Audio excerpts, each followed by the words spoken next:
સુરત મહાનગરપાલિકા હોવાના કારણે શહેરમાં હાલ ટ્રાફિકની એક મોટી સમસ્યા છે। મેટ્રોની કામગીરી અને ઉપરથી સિગ્નલ પર ઊભા રહેવાની રામાયણના લીધે શહેરના મોટા ભાગના રસ્તાઓ પર ચક્કાજામની સ્થિતિ જોવા મળી રહી છે।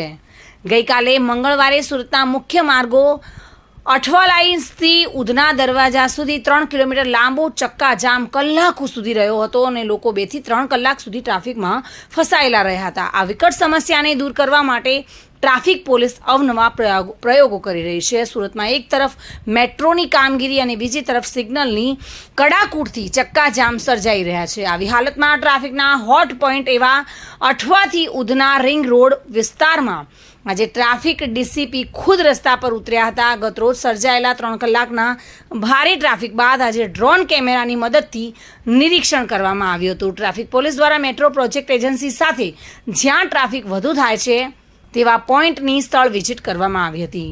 શહેર ટ્રાફિક ડીસીપી અમિતા વાનાણી દ્વારા નિરીક્ષણ કરવામાં આવ્યું હતું કે ડ્રોન કેમેરાની મદદથી શહેરમાં ટ્રાફિક અંગે નિરીક્ષણ કરાયું હતું। પ્રી મોન્સૂન કામગીરીમાં લોકોને ટ્રાફિક ન નડે તે માટે કામગીરી કરવામાં આવી હતી। ટ્રાફિક ડીસીપી અમિતા વાનાણીએ કહ્યું હતું કે ડ્રોનની મદદથી ક્યાં ટ્રાફિક થાય છે તેમજ ટ્રાફિકના પોઈન્ટ ક્યાં છે તેના માટે ડ્રોનની મદદથી એનાલિસિસ કરીને બોટલનેક બની રહ્યો છે તે અંગે એનાલિસિસ કરી રહ્યા છીએ અને આ ઉપરાંત ચોમાસા અને આગામી દિવસોમાં આપતા ઉત્સવોને ધ્યાનમાં રાખીને સર્વે કરવામાં આવી રહ્યો છે।